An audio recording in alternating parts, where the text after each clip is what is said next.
Opie and Anthony Show.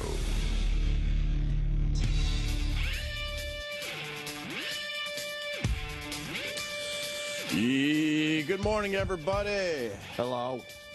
Gonna show a lot of energy because we got a sick show, right? Yeah, everybody's like a little sick. We call it under the weather. Who gets sick in the summer, by the way? I don't know. Some kind of a germ got in there. Well, I took Friday off to enjoy a beach house.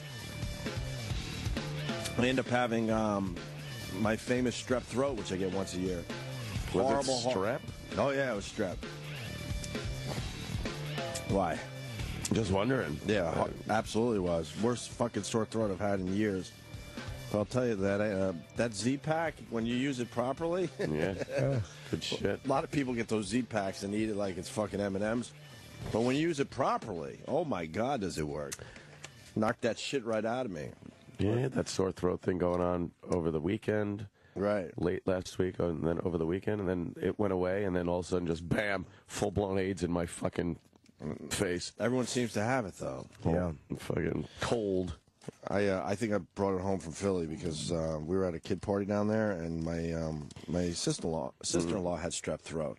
And she showed up at the kids' party and said, "Oh, no, I'm good now." Really? Yeah. And a lot of us have been sick ever since with something. So I think I got it from her, probably. Who knows? Sucks. Like hacking, coughing, and then... the dry tickle cough. Yeah. And then just the nose. Snot. How the hell does a body produce that much of it? It's crazy. I know. Then you get dehydrated because of that. Oh, man. Well, I got some of this vitamin fucking C, 1,000 milligrams, super orange. Ooh. Does this shit work? Any of this stuff works? No idea. Usually just take some Robitussin and ride it out. Well, everyone has their solution. You gotta do coldies. You gotta fucking get a shot of fucking B12. You gotta hit yourself up with a big dose of vitamin C. I don't know if any of this stuff works. You gotta just try to stay healthy and make sure people don't cough on you. Yeah, and you can't even, the thing with a cold thing like that, you can't, there's no way to completely cut yourself off from it. Right. You're touching shit, you touch your face, people around you. Shaking hands. Shaking hands. A lot of shaking of hands. Doing big backdoor deals. Right. People don't really shake hands anymore. Backdoor deals. Who shakes hands? I don't know. That's like a lost art. I'm a handshaker. No, you're not. I see a lot of guys that shake hands. I do. No, you don't. It's a quick little fist bump. No, I never fist bump. Or a deep fucking kiss. A nice deep tongue it's either kiss. A deep kiss or a fist bump, but that handshaking is gone. Man. Fuck. Jesus Christ. Jesus H. Christ. So I guess nothing really happened since the last radio show. So. No, very slow news weekend, apparently. Not much to talk about on Twitter or anything. It's just... oh, yeah, Twitter. That thing. The Twitster. Oh, yeah, that thing. It's just, what a lovely place to hang out. Twitter is just... It's permeated our lives. It's permeated everyone's lives, and it's really just becoming a very, very sad thing. It's there's so much negativity associated with Twitter. The Twitter. When the Twitter guys came around, it was like, holy fuck, this is it. This is how we're going to communicate with each other. 140 characters. We'll just talk. And the more and more, we get into it, it's just a negative, shitty world. A lot of negative Nellies. With everyone just writing their shit on a bathroom wall, like you said. It's just... It's the bathroom wall. It's the desk in school. It's the fucking, just whatever it is, wherever you can write some shit about somebody. And everyone has a problem with it. Everyone you talk to has a problem with it. Yeah. It's too bad. But there we are. It could be such a great thing. But there we are every day. And then you just realize, there are a lot of just shitty people out there. Yeah. Yeah, right. We've been in the public eye for a really long time, so I always felt like we were, hopefully more aware than the average person because we get to see a lot of different things. Man, Twitter has just opened my eyes, and I realized there's just a lot of shitty people. Just shitty fucking people. Yeah. Mm-hmm. You got to definitely take it for what it is. Yeah. You think it'll turn into anything else? No. No? No. I think people have a lot of great expectations for humanity. And the truth of the matter is, it's the people. You know, it's not Twitter. Right. It's not the fucking program. It's the people typing shit into it. And people are just awful things. Well, it leads to the Zimmerman verdict. I mean, what? There was a verdict? When that happens, I want to see. I'm interested to see what happens. Yeah. I ran out of steam. It does.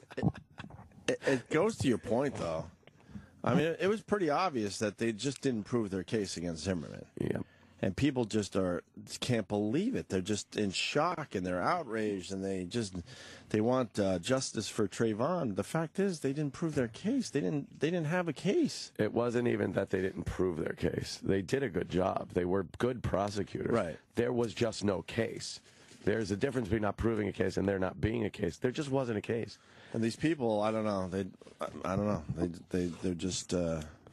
Yeah, they're just amazed that it went down this way. The division on Twitter and in public on the streets and stuff last night and whatnot, just an amazing division.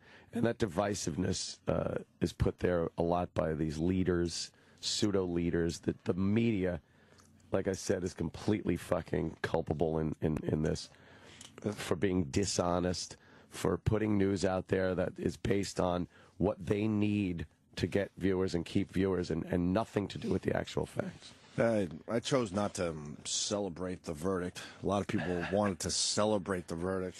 I celebrated in a way, not like woohoo, gloating, celebrating, but I celebrated it as you look at the case, you look at what the facts were, and I'm glad that it worked. The system worked. The politics and emotion were taken out of it, and facts were put in, and I'm glad it worked out the way it did. I'm not glad that a kid's dead. No, I'm not a fucking animal, but I'm glad the system worked out. Yeah, I just feel like an overall sadness. It's a bad thing. It's just a bad whole situation. It's just kind of sad. You got to be crazy to deny that it's not a terrible thing that happened. Thank you, Jackie. Look how she puts it right perfect. Just where I would want It's the just coffee. amazing. It's just amazing every time. She's Sam. amazing. It's not amazing. Oh, and then she just it's just amazing before she leaves. Other interns, they put the coffee away over there. Or look. You're in the middle of something. Cheers. She's a doll. She does nothing terribly cheers. impressive. What? Nothing. Perfect placement. You're out of your mind. Right within Sam. arm's reach. Look. Oh. Look at this. Couldn't be a more average Oh, intern. Sam, sounds like the old green-eyed monster's out. I don't even get coffee. What? But to have so many people in America shocked. If you're got me. I followed the case more than people realize. Yeah. I mean, it was your thing, but I absolutely followed it, and it was very obvious that they weren't going to get him on anything. I mean, I think they blew it by not going for lesser charges. I think you had some cocky people down there in Florida. They went for the lesser manslaughter charge. No, I understand that, but they should have threw something else on the table. They would have got that. I don't think they would have. They would have got something. I don't think they would have. What would have been the next charge they could have got? Involuntary manslaughter. Involuntary? But it wasn't involuntary manslaughter. But manslaughter and second-degree manslaughter, I'm like, there's no fucking way they're going to get this. Everything they could have come up with was protected under the justification law. He was justified in doing what he did, so it throws out whatever crime there was. That's why, and I'm not, I told you so. I just knew from the start, like right when I started getting the info on this trial, it's like, as long as you don't get that weird jury thing, as long as the jury looks at the facts like they were supposed to, and rendered a decision on that, and not emotion and sympathy and everything else they're told not to render a decision on, it couldn't have gone another way. Women get things done, man. They really do. 6 women on the jury. They get things done. 6 women. They really do, man. And you got to realize they're in this little fucking microcosm of a world when they're sequestered like that. And their whole life is that trial at that moment. And they know it's very important for them to get it right. And when they're charged by the judge, the instructions, and they're told, don't base this on emotion. I know you've seen a lot of things that are very sad, and you can't base this on sympathy. You can't draw conclusions that are out of the realm of the fact. All that stuff, they're told that. They don't then just go back there and forget it. Right. You know, and it becomes such an important thing. And you know, women, especially their wives and mothers and stuff, they're very very calculated. They're very good with systematic things and figuring things out. And that's what the task they were put to. Imagine what's going on through their minds today. I would think they could now look at other facts that they weren't allowed to look at during the trial, right, and feel that they did render the right decision. I don't think it's one of those trials where the jury then looks at other things that weren't admitted because of some reason or another, and then goes, oh my God, what did we do? This is terrible. If we were told this, we would have said that. But I think they'll be happy with their decision, you know. I think that they did the right thing legally. Yeah. But I didn't want to see him walk completely. I didn't want to see him go for 25 years, but I wanted to see him go for something. Well, then that would. I think he was a part of it. But that wasn't on the table. No, I know. Yeah, that was anything. That was the problem. It's almost the exact opposite of the way They I should felt. at least gave him a parking ticket or something. Jesus. Like with OJ, I thought that they legally did the right thing. Right. But morally, he should have went to jail. So I think that the prosecutor just fucking had a terrible job in the OJ case. What's this case? I think they legally did the right thing, but morally, maybe I said it the opposite. Whatever. I know what I'm trying to say. I just think that they did the wrong thing morally. And once again, Kim Kardashian tweeted she was just so shocked. And it's Jesus, you idiots! You shut your mouth. Do you know who your father is? Stop being shocked. Right. The biggest shocker ever. The biggest shocker ever your father was involved with. Yeah. And she's tweeting how she's just in shock over the verdict. I don't What was the believe exact it. tweet? Oh, my God. It was amazing. A lot of people coming out on Twitter yapping about it. I was flipping around the news channels, and wow, there is such, well, I'm not going to say anything then people don't know already. There's such a divide out there in America. And you go on MSNBC, they just said fuck it, and it was a Trayvon tribute show. It was completely a bunch of black people. Right. I didn't see one white person all weekend. No. And then you go over to Fox, it was the complete opposite. Yeah. And then CNN was sort of wishy-washy in the middle, sort of. But still pushing toward like more black hosts than not. They had MSNBC had the doom doom doom doom piano music, right? You know, and when they'd go into commercial break, they'd slowly put the camera over on a big picture of Trayvon with like a quote from a black civil rights leader under it. I'm watching, going, what the fuck is this? It's a tribute show. And then Fox had zippity-doo-dah, zippity-ay. Fox is covering other stories. They didn't care. Did they really cover a lot of other stories? Yeah, they went to other things. It was, you know. Yeah. I again, don't think Fox was as the other way as MSNBC was the other way. But. Well, you drink with those people, so, you know, we got to take what you say with a grain of salt on that one, sir. I'm an observer. I saw the pictures. Now you're drinking with the... Well, you've been drinking with them for a while. It was, Greg Gutfeld and Ann Coulter and Judge Alex. Judge Alex. Can he put him back? We all went out. He's a responsible drinker. He is. He wasn't pounding, but it was a nice night out. I imagine a lot of fun at the table. And Coulter can throw some back with the boys. And she could put a couple down. She could put a couple down. I like it. Did she lose a scarf or something? Yeah, she lost the scarf. And who's got the scarf? I have Ann Coulter's scarf. It's glad that you have such a close relationship. She just contacts you on Twitter. I know. No email. You still don't have fucking each other's numbers? We traded some emails. I think she wanted to get to me like really quickly to see if I had it, and I was still there. So I could grab it. Yeah, you never want to call somebody in that situation. No, you don't want to call anybody. In a public forum. Right. Hey, where's my scarf? Right. Did you rub it around your dick? No, I didn't rub it around my dick. What's wrong with you? You're not a fucking man. That's right. You got a lady's scarf. You rub that shit around your dick. Is that what you do? Yep. I didn't Especially even know if it's that. a soft scarf. Oh, man. What was the material? It depends. Silk. Yeah, you rub that around your dick. A silk scarf? Sam, you would, right? Yeah, you got to put it on your dick. It's Hermes. You have to. You really do. It's like sex by proxy kind of a thing. Well, you don't dribble on it. You know what I mean? But you definitely rub it. You rub it a little bit, yeah, little bit.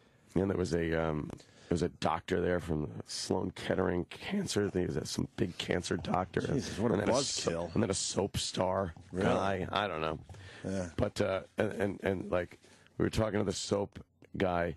It's like, how do you learn that many lines? And God, it's amazing how you guys can learn so many lines. And then I'm looking on, yeah, we're amazed by this guy. This guy cures cancer. Yeah, right. And we're fawning over that the soap opera the soap guy can memorize some wacky words. And then you cause it.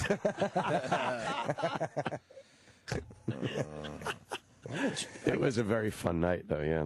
I got jury duty next Monday. I hope I don't get a fucking... Oh, man. I hope I don't get a Zimmerman case. Jesus. Yeah, that jury... I finally have to go to jury duty. You finally got to do it? Our favors ran out. That's it? Yep. I thought, man, that was a quick 5 years. Yeah, I got to go. Shit. Just quote some of the tweets that came in last night. They'll kick you right off that jury. No kidding. Why? The fucking people are just horrible. Then why would they kick off the jury? Racist tweets. You know, if you just quote some of those things. Jury duty. Ugh. God. You won't get... Who does that anymore? You'll get some stupid fucking case. No one gives a shit. Oh, God. Now I'm in a bad mood. I thought... did you just get out of it? It seems like it. Must have been, what, 2 years? No. 3 years? 5 years? I think it might have been 5 years. I remember someone Wow. saying you're good for 5 years. I'm You're like, I kind of knew people at the time, but now like they're shutting down those favors. damn. Because everyone's taking a look. You see this fucking pitch? Oh, is that Carly Ray Jepsen? Cyrus Jefferson or something like that. Sam. Carly Ray Bieber Jefferson. Sam broke that artist. Yeah, As a matter of what fact. happened? You did? She was not Then she appreciative. just fucking... She's said- 35 years old, Sam. I know. Making believe she's 17 or 18. She really is making believe she's a kid. They had a Deadspin's got the pitch. I'm sure we'll put it on our Facebook page. But they had a montage of the worst That's so funny. first pitches over the years. Baba Booey make it? No. Because he's got a horrible pitch. The best one ever was the Cincinnati. I think it was the mayor of Cincinnati. Oh, yeah. Did you see this? That was a good one. Did you see the montage? No, I haven't seen the montage. I remember the mayor, though. With stupid Obama, because everyone thinks Obama's an athlete. I've been yelling this for years. He's a nerd that isn't an athlete. And He yet... brags about his basketball skills, and he sucks. Yeah. He's horrendous.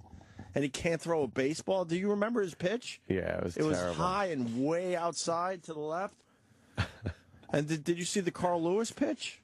This montage is going around. I'm not sure what. Yeah. I'm not sure what news channel showed it. Carl Lewis threw it 2 feet. Really? Have you ever seen the Carl Lewis first pitch? No. No. A dinosaur throwing out the first pitch. Yeah. Chip likes this one. Fuck yeah. Oh. That thing's creepy looking. That's pretty fucking cool. Yeah. Twitter co-founder. Oh my God! That wasn't that. Here's Carl. Carl Lewis. Watch this. We should put this on our Facebook He's trying page. to get the roof raised. Watch this.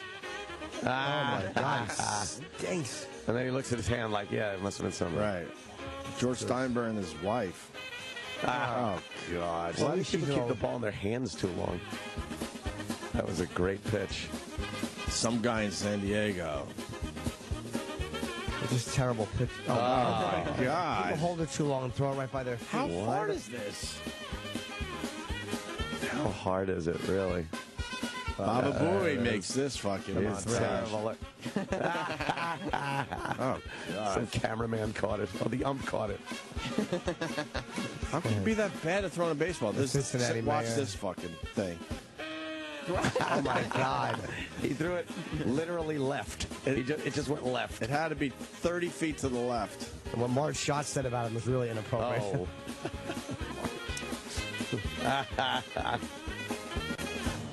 Who's the number one worst? Oh, Mariah Carey. Mariah Carey. All right. Oh, God. She's all gussied up. That wasn't the worst, though. You know. I think Chris Rock has a really bad one somewhere, but it's impossible to find. Really? He paid off some people? I think so. There's riots in L.A. right now? No. Corey wants to talk about it in Vegas. Corey. Yes. Yo, what's up, boys? Hey, buddy. I just got in not too long ago, and there was rioting out here, or so-called rioting, the dozens and dozens of uniformed black people. And just to make a little case, I am behind Anthony 100%. When it came to this, he turned me as a black guy. And, they was out there throwing trash cans, stopping traffic. It's not rioting. There's a little, shenanigans going on, but no rioting. You look at L.A. back in '92, that's some rioting. Well, they ran on the freeway. The police had to stop them. Yeah. They ran on the freeway, which was pretty funny today. I tried to get video of that. And then they tried to move up to Hollywood, and LAPD was having none of that. And I tried to take a couple pictures of it, but they was having none of that. They was trying to push them all back to Lamert Park, and then they kind of put them up in threes, and it was like, you three go. And they were just stopping everybody. Press couldn't take pictures. They was like, nah, we're not having none of that. It was funny because they're trying to stand for something, but all the older people lost havoc, and then it just left the younger, like 19-year-old people. And for a minute, they started chanting, no justice, no peace. They started chanting, no peace, no justice for a while. And I'm just sitting there looking like, oh, these idiots. Like, they're just so uninformed. I think the police departments around some of the largest cities have gotten so good at crowd control, more so than they used to, and I think their deployment is a lot quicker these days. That I don't see the giant riots really easily being able to happen like they used to. They're able to divvy up a crowd, break up that crowd. If you have a big gathering and you let them just go as a wild mob down the street, that's what really gets out of hand. They're able to chop that crowd up into sections, and then each little squad takes a section, right. And they can't build that momentum up anymore. Police have gotten very good at that. It was pretty impressive in Times Square last night. Yeah, there were a lot of people, but there were thousands of people in Times Square. Times Square, it was peaceful. They had some arrests and shit. Right. You're always going to get that with a big crowd, but it wasn't any mass running around, busting windows, stealing shit or anything. Sure. I think the protests are more... I think they arrested 17 people in Hollywood today. It's nothing. They tried to do something, and they had about 40, maybe 50 cops there. They just shut it down real fast. They shut it right down. All right. Well, a bunch of people from L.A. Tweeting right now saying not much of a riot going on. Nah, there's nothing going on. All right, Corey. Thank you, brother. It's Corey.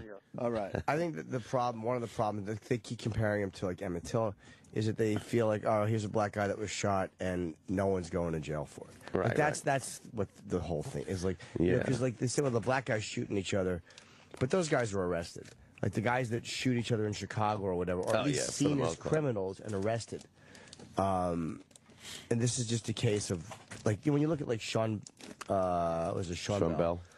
And Amadou Diallo. And, I understand there's got to be very frustrating to see these guys fucking getting shot unarmed and then no one goes to jail for it. Yeah, it's all about intent, too, and I don't know.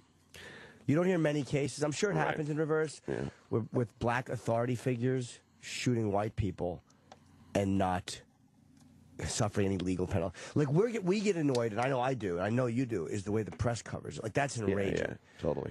But I don't have too much of an anger over the way the legal system handles most of these. Like the fucking 4 Marines that raped that woman and killed her husband and her. Oh, yeah. The legal system handled them.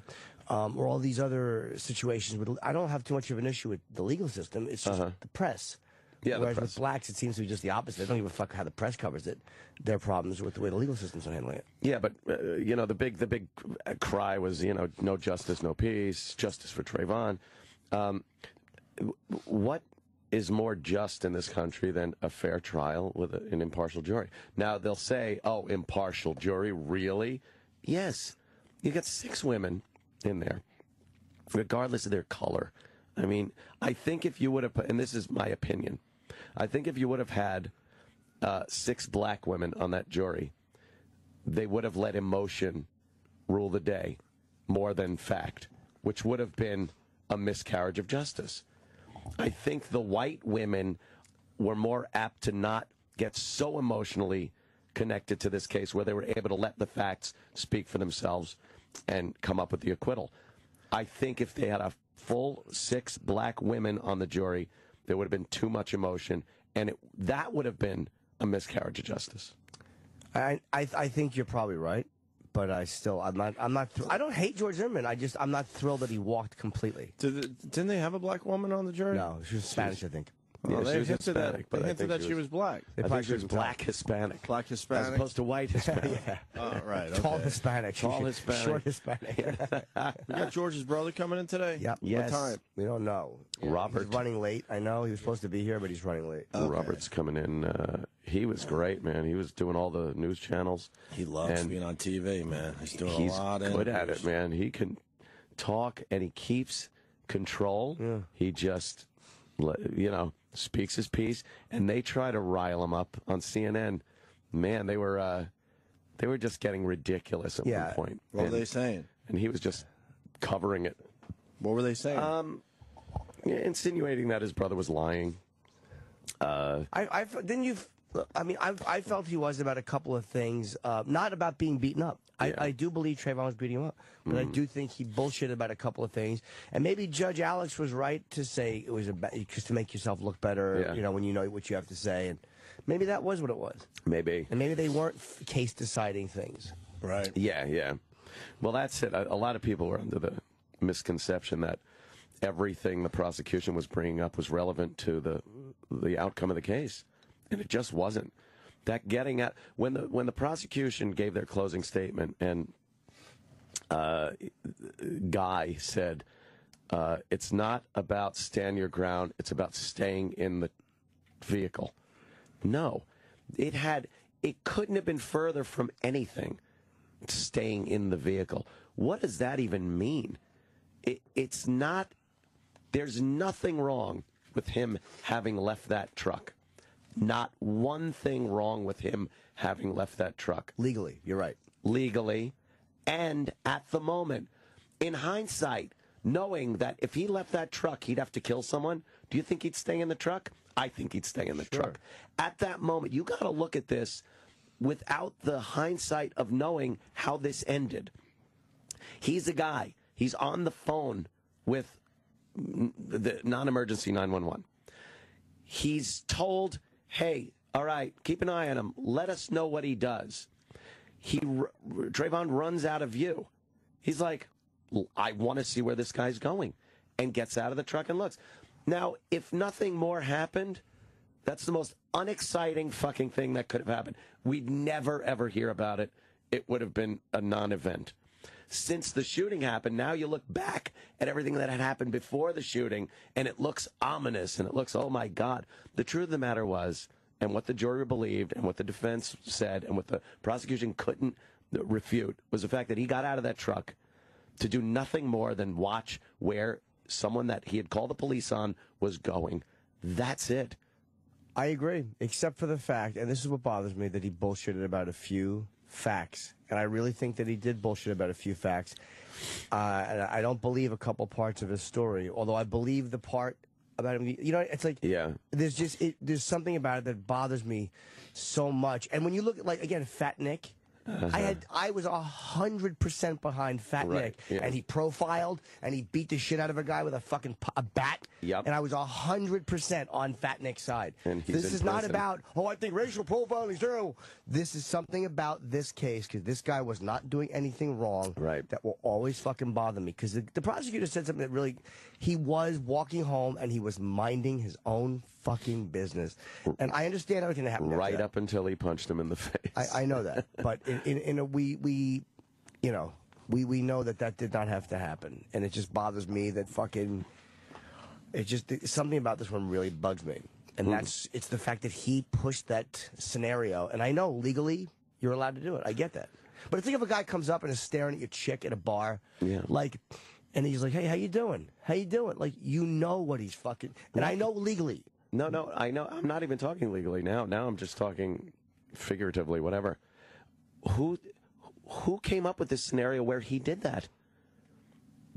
he walked one way, walked the other. Trayvon had plenty of time to go home. Trayvon chose to not go home, to confront the man that he said was following him. There's no indication that it went any other way than that. So why is it that George Zimmerman is now known as the guy that hunted down this innocent boy who wasn't doing anything? They never mention now on the news, when you watch it, the fact that he punched Zimmerman in the face. They never even talk about it. It's just he was trying to get home with his Skittles and he was gunned down. Nothing anymore, now that the trial's over, nothing about him beating this man about the head. Yeah. And you could speculate as to what Trayvon and George's meeting was and what happened in that short period of time.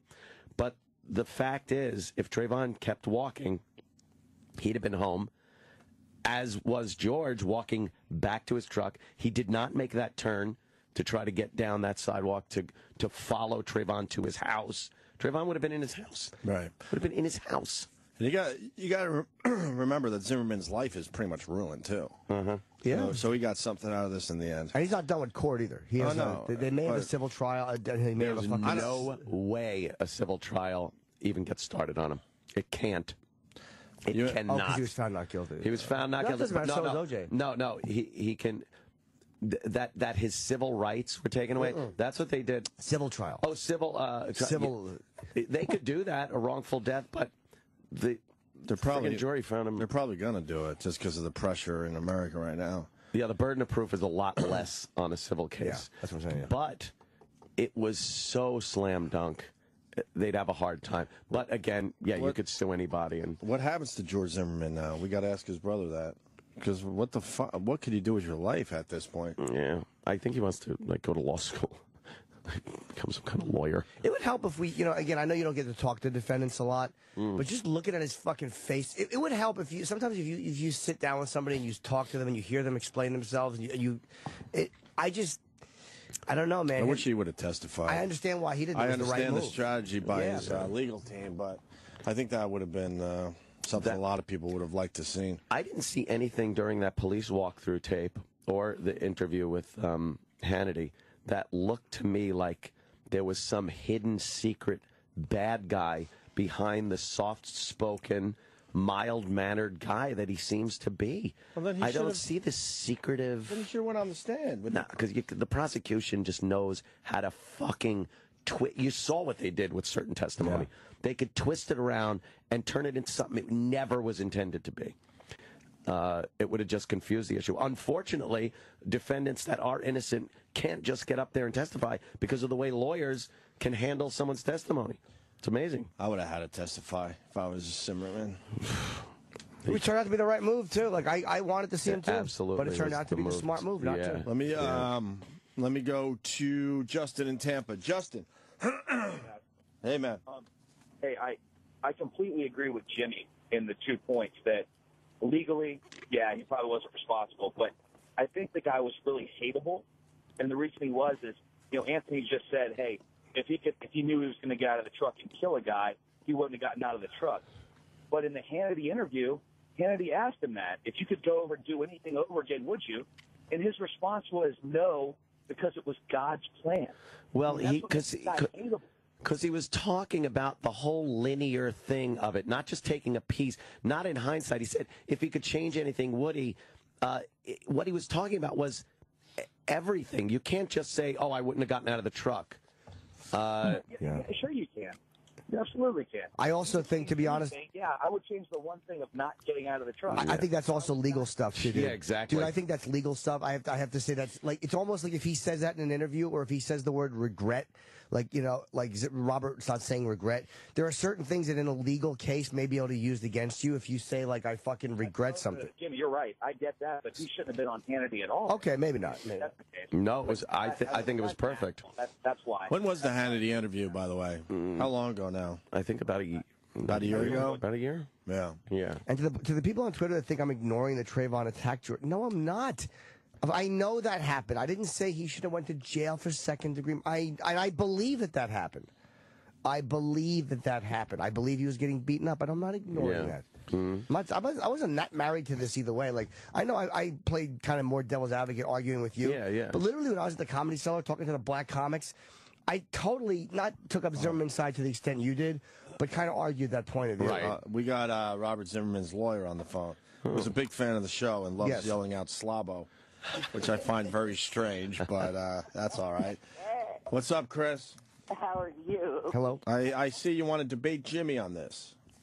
Yeah. I mean, just on a few things, and I apologize. I'm listening online, so or was listening online for about 20 minutes. More importantly, is Robert coming this way or what? Yeah. He's running about 15 minutes late. I think he's probably in the car right now. All right. So he'll probably be there about. He was supposed to be there about 6:45. I think he's going to be there about 7:15. But Jimmy, and Jimmy, I love you. Thank you. So I hope this. I mean, I truly do. And so, yeah, this is just a friendly little debate. But you say you. Thank you, Jackie. We have a guest. What? We have a guest. But it's amazing how the food comes right on time. Love it. We're heading toward a break, and the food is right there for us. Right. So we don't have to eat on air because the listeners hate that. She's just a girl. She doesn't do it. She's What? terrific, Sam. Just a girl. You got blinders on. Right. Go ahead there, Chris. Yes, sir. But you say that George should have been convicted of something. I mean, like, could you say what you think he could be? Honestly, I'll be very honest with you. I realize I'm speaking more from emotion because there's something about this that just bothers me a lot. And a lesser manslaughter, which may not have, dude, legally it may not have even been on the table, and I understand that. I'm only talking about it just, I don't feel he did nothing wrong. I'm not debating the law and saying that legally, like, I understand that. Sometimes, you know, the law says one thing, but we feel something else. So I don't say that I just wanted to see him get convicted of something, but not second-degree murder, and not even the harshest manslaughter. There was just something, I don't think he should have walked totally. Okay, I understand, and I mean, obviously, I completely disagree. I understand, yeah. But one of the reasons you talk about is that he said something where he told the police something to the effect, and I might misquote it a little bit, that tonight you're going to die or you're going to die tonight. And now, what if? All right, cops didn't take him to the hospital. I guarantee you, with a broken nose and a head like that, he had a concussion. I mean, football players get a concussion, and the head coach asks them, "Hey, what's your name?" And then they'll say, "Joe Montana." Right. You know, so if he had a concussion, what if Trayvon said, "You're gonna die tonight, motherfucker"? And he said, and when George spoke to the police, he said it as he did. Tonight, you know, tonight's your last night of life, or whatever. I mean, could he have made a mistake? You're saying he could have made an honest mistake in recalling it in that moment? Yeah. Yeah, maybe. Again, you could be right. Oh, wow. That's what you were trying to say? I just don't. I just don't. I just don't buy Chris, it. are you nervous? Jesus. Yeah, I guess a little bit. Okay. I'm just trying to help you out because you're a lawyer. My God. Chris, a little nervous. All right. Go ahead, what Chris. bothers me, Chris, is that George. Again, I don't think George is a stalker. I don't think he's out to murder a guy. I don't think he's this terrible fucking inhuman at all. The bottom line was, I know he had called 911 10 times. He did profile this guy, and I would have too in those circumstances. Like, I understand why that you profile that dude. I don't say that he's morally, I can't comprehend how. Of course I get why. It's a white neighborhood, a black guy in a hoodie walking through. You've had some robberies. You're checking him out. I get that. But when you go down that road and you got a pistol, there's just too many things that, like, he's circling my car, but I'm getting out anyway. There's certain inconsistencies that just bothered me, and I think he had the courage of having the gun, which I probably would have had too in that situation, but not the know-how to stop that situation before it got to that point. And that, in that kind of intangible, inexplicable thing is what bothers me. Now, did you see the FBI release a report on Thursday? Because they interviewed approximately 35 to 40 people, down there, and they determined that there was no racial profiling and no racism involved. Yes, they did. I was glad they didn't allow that into the case, but I don't really care what they said. We all, having a common human experience, understand that Trayvon Martin, George Zimmerman, I don't think he profiled him racially because he was a terrible man, because black guys had been robbing the houses. Yeah, so who else would you look for? Of course. You'd be dumb to profile an old Chinese lady in a hoodie. Exactly. So, again, I know what the FBI said. It doesn't matter to me what they said. We all know why he looked at Trayvon suspiciously, because I would have. Or the same reason they would look at me suspiciously if I was walking through Bedford-Stuyvesant or a black neighborhood. They would think I was there for drugs or whatever. You know, come on, we all understand that, even regardless of what the FBI said. Okay, but he also didn't live there. True. So it's a gated community, and I don't know how many residents that there are, but it's huge. You know, it might not be that big of a community, and so it's somebody you don't know. They're walking in the rain. They got their hoodie up. Right. Well, basically, they're wearing appropriate rain gear. Yeah, I mean, basically. But again, at the same time, all the injuries were on George. Yep. There was no injuries. That's what did it. Yeah, all the injuries being on Zimmerman, that was a big thing. I agree. Yeah. I mean, go ahead, but sorry. Oh, I'm sorry. So, I mean, basically, if I'm following you, all right, you're a celebrity, whatnot. You I like that angle. That's nice. I'm sure, an A-lister. And, you know, and I start following you, whether I want an autograph or whatnot, you know, and I'm following you out of the Comedy Cellar or whatever. Sure. And I'm 10 feet behind you, and I follow you for 10 blocks. Does that give you the right to turn around? No, of course not. No. My head on the curb? That's why, no, and I'm not saying that. I understand that point. No, of course not. I'm not saying that Zimmerman should have just stood there and gotten beaten up, and I get why he shot him in that moment, which is why I do not want to see this guy in jail for second-degree murder. I agree with you. The problem is the stuff leading up to that. You were just a fan following me. Again, when you look at the whole picture, the difference is he had a different thing in mind when he was looking at Trayvon Martin. And again, we've gone through this, but also I don't believe that he didn't know the name of that street. I just simply don't believe that. So I don't believe that piece of testimony. And to me, there's all these little weird kinks in the road or crossroads where he might have stopped and he didn't. And again, in hindsight. Right. And while those things might not make him second-degree murder culpable, I don't believe that he should have gotten off scot-free.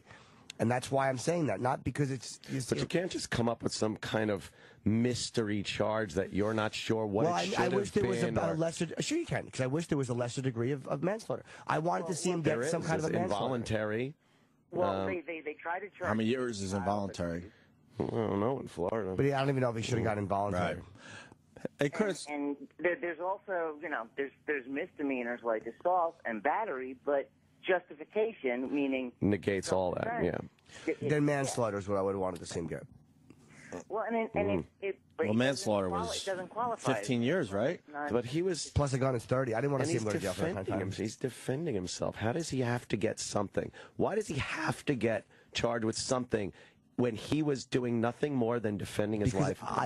That's why I wanted to see him, because I don't believe that what he did falls under the same category as if someone broke into your house and you shot them dead defending yourself. I feel there's a difference. And I know people are going to kill you. You don't believe me. I get it. I know the facts. I'm not saying fuck this piece of at all.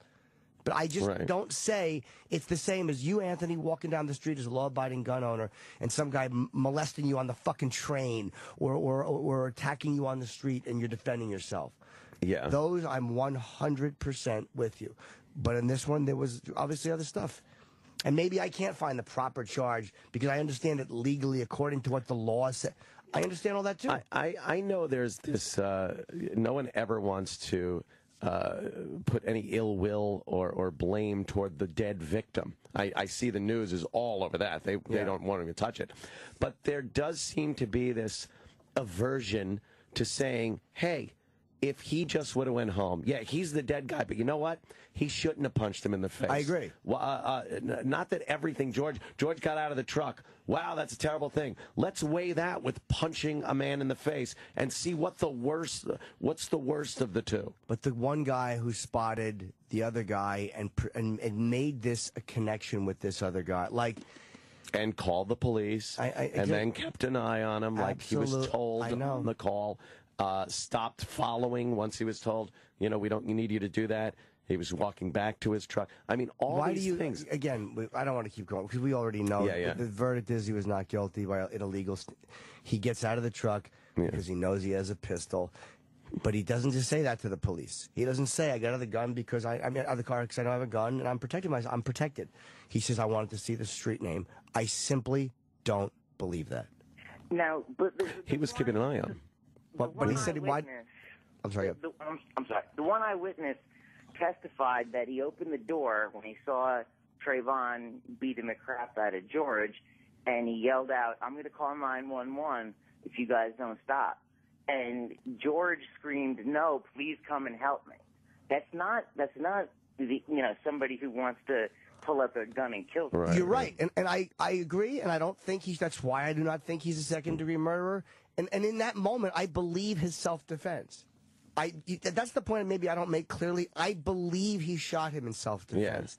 And I absolutely buy that. I know you're putting a lot into the lead up to it, which again, I know legally that gets me nowhere. I'm only telling you how I feel about it. I don't say that. Just talking about raw emotions. It just bothers me, and that's why it bothers me. But I don't think you're right. I don't think he meant to shoot him and wanted to shoot him. Well, let's not go around in circles with Chris over here. Jesus Christ. Chris, I got a question for you. Have you seen George? Yeah, he actually, while we were talking just about 3 minutes ago, he just, oh, no, George, I'm sorry. Robert just called, so he's on his way. Okay. But no, and anything I say, I want to preface by I've never spoken with George. Mm-hmm. I've never spoken with his legal team, who I have immense respect for. Wow, you hang with his brother and you don't even get to see the man. That's a little strange. Well, that's the reason why I was able to speak on the case. Yeah, I understand for legal reasons. All right, Chris, are you coming over with Robert? He's going to be in a little bit. I'm going to be on the phone if that's cool. I won't interject unless there's some kind of legal thing. Sure. All right. Thank you, Chris. We'll have you back on. He just walked in. Hey, there he is. What's up, Robert? Good seat, man. Robert Zimmerman just walked into the studio. There he is. We were going to take a break and do we have nobody working for the show? How'd you walk in? I know he snuck up on us. How you doing, Robert? Do you have a gun at home? All right. Just want to make sure if we have a confrontation here, you don't shoot anybody. Jesus.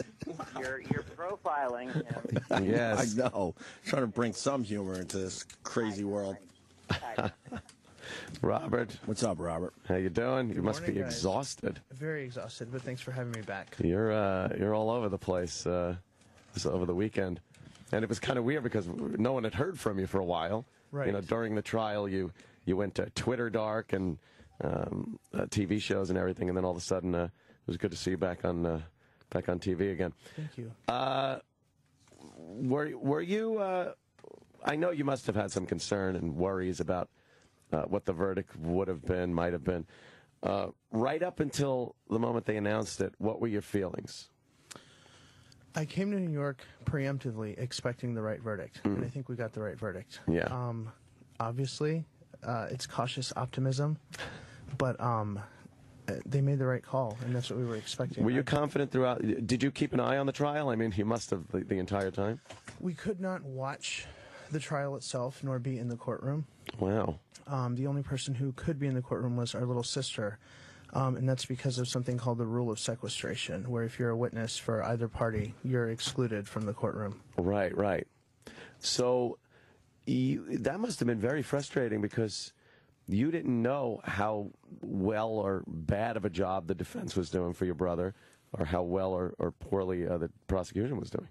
Yeah, I mean, you see, things come up on Twitter, or you get emails about stuff, or, Google alerts, but you don't actually sit there and watch the testimony. Wait, you weren't watching on CNN? Like everyone else You're not the last few days? He's not allowed to. You're not even allowed to? I mean, not during testimony, which is everything but, jury selection's fine, opening statements, closing statements, those are non-evidentiary things. Right. But once testimony begins, no. But are they making sure you're not watching, or are you taking a little peek here and there? They're not, well, I mean, things, come up, yeah, but you're not technically supposed to sit there and just watch it. Right, yeah. Wow. I did not know that. That's correct, because watching the trial, I was, fully involved, watching pretty much every minute of it. I noticed as time went by that this was really, obviously, a self-defense case. The prosecution was really running around in circles. The defense constantly had something to present. Like O'Mara said, it was the Bizarro case. I mean, the prosecution was acting like the defense and vice versa. So me watching it, I was very confident that as long as you didn't have some kind of weird thing and that X factor with the jury, you could always have that problem. But unless that happened, I absolutely saw an acquittal coming. So it must have been rough for you not having seen everything. It is kind of bizarre not following it that way, but I don't think we needed a trial to tell us what really happened in the situation. We knew it happened since it happened, since February of last year. Yeah. So now after the verdict comes through, did you watch on TV? I tried to watch it on TV. We got an announcement there would be a verdict. I was in my hotel lobby, and my phone got so many tweets and emails and texts that it just kind of like started floating up in the air because it was just blowing up. And I got to a TV as fast as I could, and I missed the live reading. But I did see it at CNN later. How nervous were you when they said the verdict is coming? I mean, regardless of what you feel, it's still got to be a terribly nerve-wracking moment. Yes, it is. We had heard that there was a jury question. They wanted clarification on the manslaughter instruction. So that was encouraging because it kind of told me that if the jurors were going through the instructions chronologically, that they had kind of gone past murder 2, or they would have just convicted of murder 2 right then and there. And a lot of people are also saying, Anthony, what do you think of this? They have a question about manslaughter. Does that mean they're looking to give him manslaughter? And I was like, they have to understand the charge before they could then understand what the justification to negate that charge is. Yes. His self-defense justification. So I didn't feel that was a hurdle or anything. And like you said, I thought it was a good thing because it pretty much threw away the murder too, which I think they looked at and didn't even have to then look at the self-defense. I think they knew murder 2 just didn't apply regardless of self-defense in that situation. I tend to agree, or they probably, or you never know, but they might have asked for some kind of clarification as to murder 2. But the way, manslaughter, the way, when you just say it, it means a man was slaughtered. Someone killed someone. And it's defined so differently in every jurisdiction that, non-attorneys coming and seeing something like that, the way that it is excused under the manslaughter instruction is either justifiable or excusable. Right. And justifiable is in your dwelling or to prevent a forcible felony, like you're getting robbed and you shoot someone, for example. And then excusable has its other stipulations. But then when you get to the self-defense instruction, which is the justifiable use of force, that kind of is a defense for both of them. So I think that's what happened. What do you think it is that your brother represents? Because I had my issues with the verdict, although I did not want to see him go to jail for murder 2. But what do you think it is that he represents that's got people so upset? Because I don't think it's just George Zimmerman or Trayvon Martin. He's become like these things happen that make the whole country kind of focus, and it means something more. I think the reprehensible media probably has a lot to do with I do. perception. I think that when this happened in the beginning, there was just George and Trayvon Martin, for about a day. And I think that after, in my view, Miss Fulton and Mr. Martin had grief like any parent would. I think their grief was exploited. That's really what I feel in my heart by Mr. Benjamin Crump and Miss Natalie Jackson. And they started a race narrative, a smear campaign that the media was all too happy to. Oh, they love that. Yeah. They love it. Yeah. And so that's what repeating white man, black child, gated community, over and over and over again has its effect. And that's what that's where the snowball effect, I guess, started, and combined with the vacuum of not knowing anything about George, and then we start to find things out about George, and then like he's not white, you know, and then the term white Hispanic gets coined, and then we start, you know, finding out more about George, and then NBC edits their tapes to say, there's someone suspicious here, he's black, he's wearing a hoodie, in essence, you know. And it also didn't help that President Obama got involved as well. Right. I don't think it did. I don't think anyone really would have known how to make sense of that at the time. I think, you know, my opinion is it was kind of a missed opportunity to be presidential and to just take race off the table. You know, I think a white president saying, you know, if I had a son, he would have looked like whomever, would have been laughed out of office. Yeah, exactly. Yeah, putting the race angle in there was a little silly. I thought, I don't know, that didn't, and again, I know Obama probably meant, that's one of those with kind of like, you have a certain deniability there. I think he could have also meant it in a very parental way, but, you know, it could have been racial, or it could have been... Why bring it up? He would have looked like, not acted, not been, not, you know... He's basing it on color of skin. No, he would look like Trayvon Martin. Like, I could see myself in a parent's shoes. Like, that could be my son. I didn't take it like he meant literally. Like, you know, he would have the same skin tone. You know, you know. But and Jimmy, you gotta consider what were the Zimmerman parents going through. I think that's one. That's something that only we felt that. I guess attack at the time. My dad referred to it as hate. You know, I don't have a son, but if I did have a son.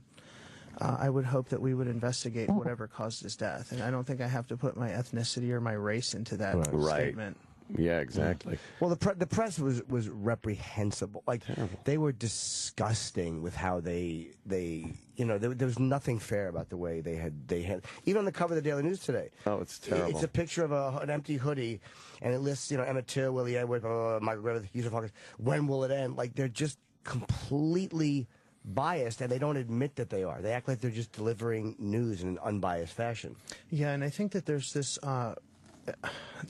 you know, I don't know, effort to kind of label what happened here in this particular case or paint it with a broad brush of gun violence. You know, and that was right out of the Crump playbook of senseless gun violence. You know, an act of self-defense is now rolled into this broad category that has. It has nothing to do with gun violence. Well, because if you call it gun violence, you don't have to address the real issue, which was, first of all, there's a huge issue with black-on-black crime in major cities that doesn't get any attention, and also responsibility, personal responsibility. A lot of emotion came into this case, obviously, but if you look at what happened, you watch the news now, you'll never know Trayvon even touched George.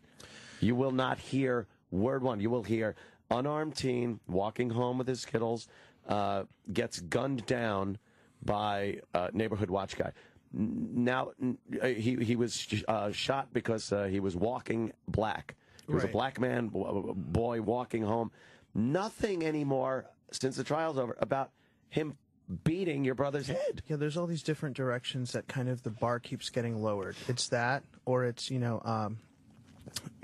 but if you're having a fist fight, you shouldn't just pull out your gun and shoot someone, you know, and people say yes and thanks for coming on my program, you know, and they leave it at that, you know, and it's nauseating. That's not what happened. If someone tries to take your gun, I've never had my nose broken, but I imagine, from what I hear, it's quite a blindsiding and disorienting injury, as it is, in pitch black, having your head pounded in the concrete after that, and then someone telling you, I'm going to kill you, and then trying to take your gun. I don't think you have much of a choice. Now, people who don't like guns would rather that gun not have been there, no matter what would have happened. No matter what, right. So they are the ones who resort to lowering the bar by saying, you know, well, it was just a fist fight, and, you know, this guy had Skittles, but this guy brought a gun. Well, people in our society are armed, and if you go and break people's noses and sit on them and pummel them and rain down blows, and you don't know that they're armed, you might unfortunately find yourself on the business end of it. Unfortunately. And again, I believe his self-defense. Like, I do believe he was being beaten up, and I believe Trayvon Martin was kicking the shit out of him. I don't fault him for pulling that. It's really weird feelings I have about it, because I don't think that he's this terrible. I have a hard time believing that he didn't know the name of that street when he got out of the car. That's a really tough one for me to swallow, that he did not know the name of the street. Yeah, I think what would be the motive? What would be the motive of him not telling the police what the name of the street is, though? Honestly, I think he did say the name of that street, but I don't think he said the name of where he had lost sight of Trayvon. It wasn't a street. It was like a cross between homes. And I think if you hear the recording, he does say Retreat View Circle or whatever, but he doesn't know when you cross behind homes and you just come out on this other road, that there's no way you would have driven it. You don't drive that. You have to like walk it to get there. And yeah, there are only 3 streets, but I guess in that at that time, at that moment, he didn't know it exactly, and he was trying to get the best information.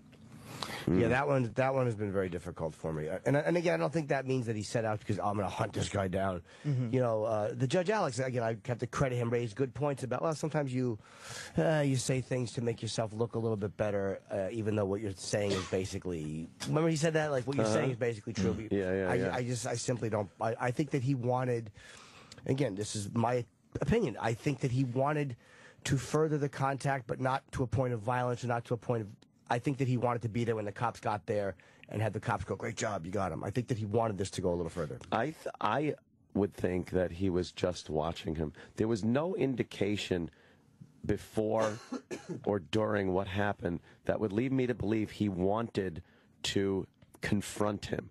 He was on the phone with the police. He had called them. He knew the police were literally minutes away. He wanted to watch him so he could go, there, officer, there he is.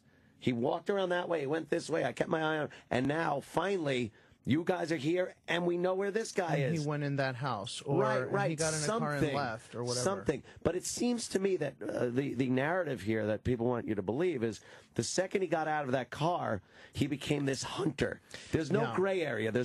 He got out of the car to look around the corner and see where he went. He got out of the car to keep an eye on him. He got out of the car to follow him from 20 yards behind, never getting any closer. Once he got out of the car, he was pouncing on him. That's not what I'm saying, though. But that's what a lot of people say. That's the power of words, and I think right out of Crump's script, the word pursuit has a very specific implication. As opposed to following. You can follow something perpetually, but pursuing means you intend to. Stalking was another one that was used, and following even sounded ominous when they put it in the context of what happened. Well, yeah, it became synonymous. I mean, with pursuing or hunting down or whatever. After you repeat that enough. Chased was another one. He chased down this boy, and it's like, God, stop with trying to make this something it's not. Mail. Right. What's George been doing since the verdict was read? My understanding is he's resting a lot. Just resting? A lot, yeah, a lot. Just kind of decompressing and, Is he in hiding, kind of? Or? Oh, yeah, definitely. Yeah, I mean, we all are in Florida. Right. We're all at different places. Have you debated leaving Florida? Like, maybe not at this moment, but at some point, like, this is probably not the place to be? Yeah, the debate was very short. It's not the place to be. Yeah. I Texas. Yeah, right? Yeah. Jeez. It is amazing. That's got to be scary as hell, walking through life now. It is. I feel like it. I feel a little bit more concerned for George because he hasn't been doing that. You know, he's George, and now when the trial came up again and people are seeing him day in and day out, he had a very strict curfew before in his house by 6 p.m. for most of his trial. It later got extended to 10 p.m. because of kind of the later court sessions that we're having. Right. And having an ankle monitor and this awkward device you carry around with you the size of a Starbucks cup, that communicates with that ankle monitor that kind of says, if you thought I was George Zimmerman, now I really am George Zimmerman. Oh, right. Yeah, so it's kind of, you have to wear the right shoes. You're always paranoid of getting it wet or straying too far from that, I think they call it a PTU, a personal tracking unit or whatever. Right. You go more than 100 feet from it and you're back in jail, and you have that paranoia for a long time, and it's an adjustment. What was going on outside the house every night? There had to be people around all the time, right? No, we that's got to be really we just creepy. Vanished off the face of the earth, and just nobody knows where we are at all. Yeah, no one figured it out. No one figured it out. They tried.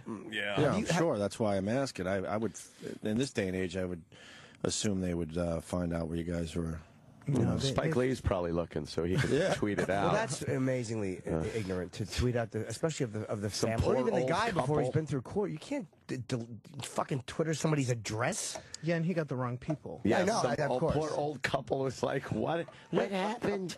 You guys picked terrible. You guys picked a house or an apartment complex where you got neighbors that are just clueless, huh? That not one person saw, like, we do things, George getting fresh air or opening a window or something? Well, we do things very discreetly. Very, very discreetly. I understand all that, but in this day and age, that is really hard to do, no matter who you are. Well, they found us last time, several times. So we wisened up and learned from it. And what kind of life you think George is going to have now? I mean, a lot of people say his life is ruined. Yeah, I would agree. It won't be the same, and it'll have this other dimension of looking over your shoulder all the time. Yeah. I don't know that if you asked George that he would even be able to answer that question. Right. I mean, this is like the second day of freedom. Yeah. It's almost like a new, reality. And there's a theory he gained all that weight, so now he could lose the weight and he could kind of sneak back into society. That was going around Twitter for a while. Yeah, I've heard all kinds of theories about the weight to make him look like a, out of shape, unable to defend himself, guy or whatever. He just gained weight because the stress of that. I believe that. I believe that. You got to be, the depression that you'd feel also being in that situation. You're going to help him out, put him on the workout regimen you're on or something? I'm going to try. Yeah, I'm going to try to motivate him as best I can. Yeah. What does he do from here, though? Like, okay, he's acquitted, but, like, for the rest, like, I'm thinking, like, if, say he gets married in 15 years, he'll be like, Trayvon Martin killer, George, like, he's always going to have that. It's not like he can go fill out a job application and have you ever been charged with any felonies? Yes. Murder, second degree, but, he's suing NBC. We'll see. I agree with that. I think he should sue the news department. That was terrible. Absolutely. That was a terrible edit. And what about CNN? I guess broadcast his social security number and. They did. I don't know who's. I think obviously that's CNN's fault for their standards of care, but somebody put it up on that screen, so there might be more than one party responsible. They put it on the screen? Oh, yeah. They put it on the screen in court. On the screen in court. Okay. And then which was bad enough for the public in a non-broadcast trial, to see people's social and date of birth and everything. But and they made a big deal of people were gloating about stealing his identity and everything else. So. It's like, first of all, why would you now want... I don't think his credit rating is going to be very good for a while. Right. As far as... Give it a whirl. Yeah. Can he get a new number? Can you get a new social security number? I think you can. Well, I think really? You can. Yeah. Yeah, and people are outraged that he gets his gun back. That's a big story today in the paper. Yeah, I mean, I understand that. I think people put a lot of symbolism in that gun. He, in fact, committed no crime. We have the presumption of innocence that we carry when we're accused, and that presumption of innocence doesn't leave us. We are presumed innocent when we're found not guilty. That same presumption applies. So if he, in fact, committed no crime, there's no reason he leaves that court the same way he was before the crime was ever committed. So why? Do you think, though, and again, I know this is kind of a fucking, like a pukey left-wing college professor question, but do you think that while we do have the presumption of innocence, do you think that was kind of, and again, a courtesy he didn't afford Trayvon Martin walking through that complex was the presumption of innocence? I think it's clear to me when I hear what happened and when I talked to George when this happened that something aroused his suspicion. And again, this notion that Trayvon was walking, I don't agree with that. I think my brother would have to be, crazy to pick up the phone and call the police because someone was walking. It sounds to me more like someone was loitering, loitering aimlessly, not in its pouring rain. It's not something that happens in that subdivision. People know where they live and they walk in their house, Or did he say what he was doing? Yeah, he said it in the call. He said there's this guy out here just standing out here between the houses looking at the homes, and it's raining. He looks suspicious. And he said in subsequent reports, that's what aroused his suspicion was just his kind of like nonchalant attitude about being where he was. He wasn't in front of a house. He wasn't like in a driveway. He wasn't like locked out of a home or trying to get in it. He was actually between homes, and one of those homes had actually been broken into. I don't know if you've heard of Frank Taffy, but that was the house that got broken. Yeah, Crazy Frank. Crazy Frank Taffy. Yeah. But that was one of the homes, and unfortunately, in that community, when people do that, as we heard from the witness on the stand, when someone came to her door and started beating on the door, I mean, you might get people running around the back and coming in, or someone's just kind of standing around as a lookout or whatever. So I think people think of what happened and don't put it into context of what was happening around George, around that community. I think that that particular witness on the stand that talked about being, having the scissors in one hand, her baby in the other, and backed into a corner in a room on the phone with the dispatcher, and there's these 3 guys in her house just stealing whatever they want. That's the reality of that community. Your home gets invaded, and if you don't have the means to defend yourself, too bad. And if you backtrack from the shooting to what George was doing that evening, with that hindsight, you could say anything. What he should have done, what he shouldn't have done, but in context, as he's driving out, he sees this. Why wouldn't you do something? Why wouldn't you call the cops? And if the shooting never happened, like I said, you never would have heard of this. It would have been George calling the cops showing up, maybe talking to Trayvon, maybe not, all that would have been fine. Everything leading up to the shooting still would have been completely fine. Why? Because of the shooting. Now, I understand this sounds weird. Because of the shooting, everything before it is bad? No, it was perfectly reasonable for a man that's familiar with what's going on in his neighborhood to see an anomaly and go, I want to look into this. I want the police to look into it. Yeah, I wish it were like an animation now that trial is over, so people can understand where he was, where this guy was, why that was weird that he was there. Right. How many times the homes around where he was standing had been broken into. And when put this notion to rest of following, hunting down, pursuing, stalking, whatever, because as soon as he gets out of his truck and starts walking in the direction where he already saw him ran, he says, I can't see this guy, he's gone. He ran, he took off. Yep. That's it. So you can't follow or pursue or hunt down what you can't see. God, it's like, oh, he's gone. But in hindsight, one thing about hindsight is that when they looked at what Trayvon Martin had on him, he didn't have burglary tools. And then people kind of know, well, he left the All-Star game. He was coming back to watch. He was talking to that fucking amazing that he could hold a conversation with that Rachel Jontel, whatever her name was. But that's who he was talking. So when you look, hindsight shows us that he really wasn't doing anything. While you understand why somebody might go, hey, what's he doing? I think that's he really wasn't. Right, but I think that's taking... That's taking like an extra step. Getting codeine and trying to make purple drink. What's that? We know that now. Yeah, but I mean that's kind of like even assuming that George would have thought that. I don't think he thought that. I don't think George sees a person and has an issue with that person. I think George sees his neighbors and takes issue with keeping them safe or their homes not invaded. More so than this guy's going to burglarize, but he might be here to rape, or he might be here to be an arsonist, or he might be here, like, he's not getting into people's heads, you know? But I think he just saw this guy around these homes that had been victimized and called the cops. But in fairness, it's just a different way of saying it. Like, I understand. I don't think he was out to fuck Trayvon. I think that he cared about his neighbors. However, when you care about your neighbors and you see a guy there who you interpret as obviously some sort of possible threat to your neighbors, you are making a judgment on that person because you're interpreting him as a possible. If that was a 75-year-old woman just standing there with a cane, it wouldn't have struck him. So he did make a snap judgment, which, again, I get why he made it, and I probably would have made the same one. But of course. But you know what I mean? The reality. Why wouldn't you look at somebody as suspicious if he fits the description of people that have done robberies and burglaries in the neighborhood, as opposed to, if 12 times an old woman had broken into that, then he absolutely would have called the cops. I'm not playing that. Like, I feel as comfortable with a young Islamic guy on a plane as I do an old. Like, I get why profiling means something, of course. Yeah, and again, that word profiling, I have to just repeat, George called the police on white people, Hispanic people, black people, because the garage door was open, because kids were playing in the street at a bad corner and somebody might have hit him or whatever. He said on many of those calls, I don't want to approach these people, I don't want to get near them.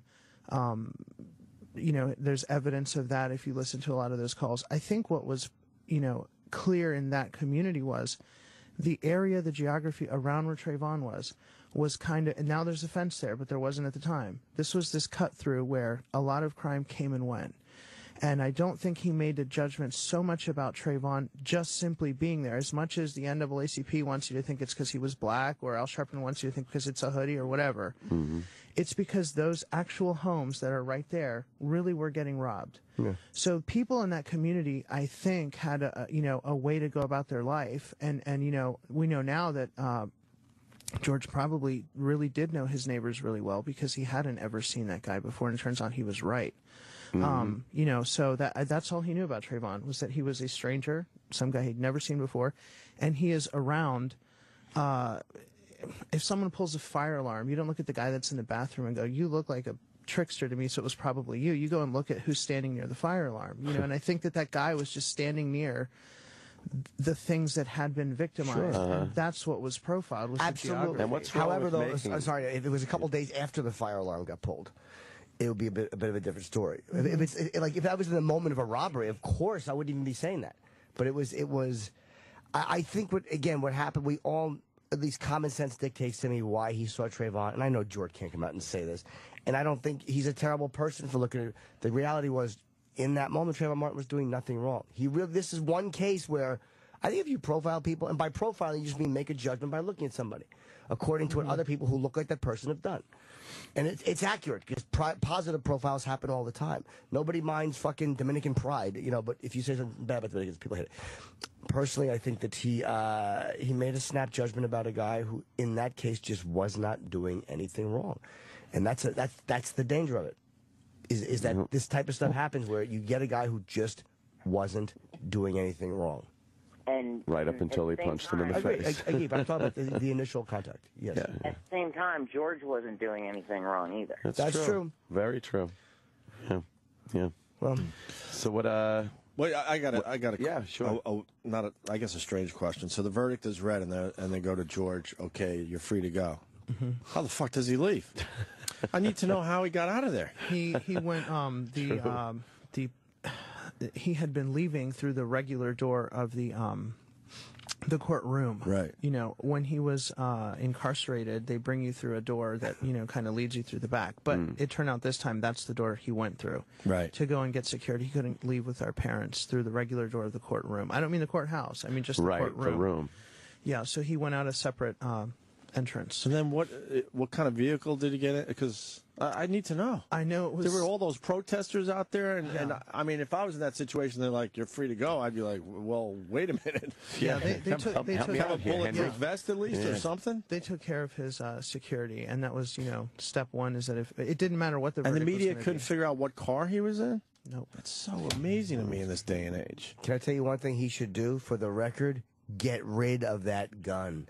Seriously, have it, for real. Have it destroyed and have it public knowledge, because that becomes a trophy for anybody who wants to get that gun and make a statement. Get rid of that fucking gun. You got to get a new gun. I wouldn't disagree. I mean, I don't being entitled to get your gun or other property back is different from him having some kind of fixation with that particular gun. Right. But let the public know it's gone. Get rid, because then somebody all of a sudden is like, "Hey, I want to get that gun just in honor of get rid of it." Yeah, exactly. How do you feel about? This is the only time I've ever disagreed with Robert, but I think that gun is the last thing that's going to keep him safe. Personally, no, I think it's the symbol of that gun. I understand what Jimmy's saying. I mean, get rid of that gun, and if you want to continue to carry, go get another one. Oh, get a gun. Yeah. He has to have one now. I know what Jimmy's saying. Right. But that particular gun is kind of a target in a weird way. It becomes a symbol of the gun that they... Right. Some asshole... And again, if you go out and you harm George Zimmerman, you're an asshole. If you and somebody wanted to harm him just to get that gun that shot Trayvon, get rid of the one that shot Trayvon. Or just sell fake ones on eBay and represent them to be people that. But you got to realize, if he went out to get a new gun, it's going to be all over the news too. Sure. Oh, what, another death? No, not in Florida. There's no registration. So anybody could buy it. No, you just go buy a gun, and as long as the person you give it to is over 18. That seems crazy. Wow. Robert, so you were in New York last night? Yes. What do you think of all the protesters marching all over the place? Times Square had a lot of people. I would assume you were close to Times Square last night. I was, and we didn't know what was happening. And the driver could not get to the Fox building. And I decided with my friend who I was with, why don't we get out and walk? And Fox had all they had told me was, do not get out and walk. Before this, because I didn't know if it was for time or what. They didn't tell me. So I get out and start walking, and I guess I'm on, I look down 6, and I see people backed up, and I was like, oh, shoot, that's that demonstration. Oh, my God. So Fox took really good care of me. They came out, they met me on the street, and there were like 50 officers that ran out of the Fox between the doors. I don't know where they came from because I went in the back door on 48th, and they just like rushed out into the street, and they got me in there with a lot of security and out of there through side doors, different doors. Imagine getting caught up in that, where the people think it's like, hey, look, it's Robert Hitler coming down the street. No, then you better just start chanting with them. Boo, George. Boo, George. You better fucking jump right in. right to the Fox door. Oh, God. Oh, Jimmy. Oh. Yeah, Well, so he should get rid of that. I'm going to say that again for the record. Get rid of the gun. And get a new one.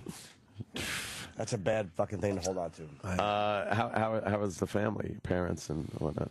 They were very emotional that day. The next day, they just kind of rested. It was like a pajama Sunday, and they're also getting used to this new reality where they're not the family of the accused. They're the family of the exonerated. So that's different. And I think they're going to take some time off. I think everybody's going to kind of get away for a while before we kind of regroup and go from there, but just kind of get out of town until things boil over a little bit.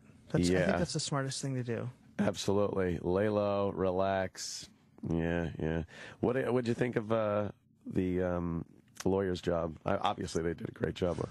Amazing job. I never doubted Mark's presentation ever for a second. I never doubted Don West's examination of very technical or more sophisticated things in court. Never for a second. Enough that I got here because I knew what the verdict would be. Right. When I saw Mark's closing argument, I was like, wow, this is like brilliant. It was amazing. He was impressive, man. The way he kept on that jury about burden of proof. Right. And justification, and telling them, look, you can't just make things up based on what the prosecution... And then he would give them the evidence. Now, here's evidence. And then again, he'd go back to, but let's remember, the burden of proof. But it was an amazing mix of everything he needed to tell that jury. And then even the rebuttal by the prosecution was so out there and vague and... it was emotion versus facts. That's completely, pretty much, if you had to boil it down in 2 words, these are the facts, this is what was not proven, and this is our burden in this country, and then here's what these people want to yell and scream, and, Yeah, I mean, you're not supposed to see the prosecution going, what if? Let's assume, what if this happened? What if the... No, they're supposed to be the ones that said this happened. Could it have been the sprinkler? Could it have been? It's like, no, that's what the defense decide. says. He kept saying, you decide. That really was a bad, I thought emotionally he did a good job. Hey, that's you right there on the TV. That's you right there. That's me, and Chris Cuomo's trying to get me. He did try to get you. I watched that last night. Yeah, he had that interview with Sean Hannity, and that was presented in court as well. And I don't think that people who are forthcoming and forthright with what they do and believe they're doing the right thing should then go back. That's the way we were taught always as children. If you do the right thing all the time or what you believe to be right, you don't have to go back and make amends for that and say, it should have been this way. If it should have been that way now, and you can think of that in hindsight, then it should have been that way then. Will George carry a gun now? I don't know. I heard from Piers Morgan actually last night that his gun was returned to him, or that at least he's eligible to have it returned to him. I don't know that he'll carry a gun. I would... think that he has more reason to now than before, because there are so many more people who want him dead and that know that he's free, but at the same time he can move about a little bit more than he did before. I will say, equally handsome in person. Yeah, he was trying to get, like, attorney had said, of course he feels regret. No one ever wants to end up in this situation. I found that interesting because they were a little different on that issue. I think his brother was seizing upon that word. I think there's such sensitivity surrounding all the legalities that are going on here. They wanted to make sure he had his brother's best interest at heart. Regret implies regret is different than remorse. You can't say, I had to do this or I would be dead. I had to do this action to save my life, and I really regret doing it. Yeah, because that means you shouldn't have done it. But you can give it regret as an overall. Look, I regret this whole thing. I regret the entire day happened. You know, you can regret something in the abstract. More importantly, we asked way better questions than CNN. So. Yeah.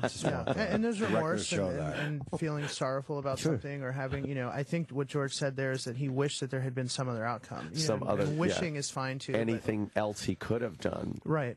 But this is what had to be done. I want to ask too. Yeah. What did you think when you heard the opening joke? Oh, as people in George's family and the attorney, did you guys go, oh my, there goes the case? Well, we understood what he was doing. Then Alan Dershowitz said it was grounds for I think he did a mistrial. Grounds for a mistrial. In the first sentence, so that was kind of weird for lack of competent counsel. But I understood what he was trying to do. I think those jurors were. It wasn't funny, and they changed their tone right away, and I think they got the message loud and clear. But yeah, it was a little bizarre. Yeah, and then he had to say, "Come on, that's funny." Oh boy, you never want to have to say that. What did you think, Chris, as an attorney? Oh, that is definitely not the way you want to start out a murder 2 case. I mean, there's nothing funny about it, and you don't have a rapport with the jury yet. It was Don's only mistake. I mean, I have immense respect for him, but I was watching that live, and I saw that, and I was like, holy shit, and it scared the hell out of me. And then, he calmed down. Yeah. But, a knock-knock joke, and then, he set it up for about a half hour. Oh my God, the setup went forever. It was just poorly told. Here's what he should have done. As a comedian who has bombed many times, he should have played that off like he meant it serious. Like when it bombed, he should have made it look like he was making an overall statement. Like not like knock knock, who's there? You're on the trial, whatever it was. He said. He should have said. And that's where we are, ladies and gentlemen. He should have put his like some serious. Of course I didn't mean that humorously. Oh, boy. Oof. Yeah. It really should have been, if he was going to tell a joke like that, it should have been done during jury selection. Right, during selection, maybe. It was just, and boy, thank God the news didn't show it too much. It was all they showed over and over again. Can I be honest? There's something beautiful about what he said. This is where he reacted like a comedian. What? Nothing? Nothing. I know. Right. What? Right. Nothing. That's something Rich Voss would say in Connecticut.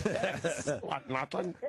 I don't blame the media for playing that. That one was way too easy. Over and over again. Robert, you handled yourself well in front of the media. I mean, all these guys gave you tough questions and stuff, and I thought you did a great job for your brother. What's going to happen to you now? Do you want to go into something like that? I think after tomorrow, I'm just going to spend time at home and decompress and relax and reconnect and reassess. And what do you do for work now before you finish? This. Oh, okay. Yeah, for free. This doesn't pay very much. What did you do before this? Yeah, I was a for-hire musician. I worked under contract for a agency that hired out musicians and sent them to different venues to do classical music. What's your instrument?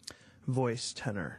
Wow, really? Really? Yeah. So I have to leave my American spirits out of the picture now because I kind of picked up that habit a little from all of this stress and pressure. Yeah. Smoking does rule when you're stressed out. Yes, it does. Boy. Yeah. Oh man. Well, I gotta get you over the house to sing some karaoke with me then. Oh, okay. Awesome.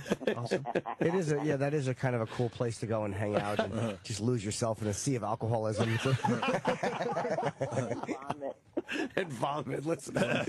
Oh my God. Now, I could see you doing this for a living, man, because you handled yourself well on TV. Yeah, very. Giving your opinions on other things. I think that I think George was railroaded, and I feel I think that what I did in a word, what I tried to do was advocacy, and hopefully, this doesn't happen again. But if it does, I will make sure that that person has an advocate, and sometimes the best advocate is an attorney in the legal sense, and there's also advocacy in the public realm, the rhetorical sense, and trying to make sense out of things for people who are just hearing one side of something. And what I definitely learned is never, ever allow there to be a vacuum just because the Black Panthers are trying to kill you or whatever. Don't just let other people fill in the blanks for your life or your loved one's life. You have to be right there in front when people are calling you racist and the police department racist and everything else. You have to fight fire with fire early and often. Absolutely. What a contrast you are from Frank Taffy. Yes, I know. I've heard. What's Frank's deal? What's like his history? He's a good. He has a good heart. Yeah. He has he's lost 2 sons. He's talked about that. Yeah, and I think that he has also kind of opened up about that. Maybe he feels that this is, kind of like he sees George as his son, perhaps the one he actually can protect from. Right. His demise at the hands of Miss Corey, or whatever. But Frank started in a good place, and I think Frank is unique in that he gets that community. He actually lived there. His home was actually burglarized. He'd actually see the police. Take Frank and George out of it. A community of 200 homes in 13 months. There's 400 calls to the police. Wow. So you do the math, and now you'll start to begin to understand, how on edge people were that lived there anyway. 400 times in 13 months, a community of roughly 200 homes calls the cops. So those cops are going out there all the time. Yeah. You come home, there's cops. You leave for work in the morning, there's cops at somebody else's house. You might get a call that your home was burglarized that day or whatever. So I think when Frank was particularly incensed that the racial narrative was making traction, and he, for the way he saw it, was nobody really understands Retreat at Twin Lakes and what an awful place this is to live. And this isn't a real gated community. It's just a very normal. Right. Is the community kind of surrounded by a crime-ridden area? Is that how it works? Is it because a lot of times you find like a nice neighborhood kind of surrounded by a rougher neighborhood?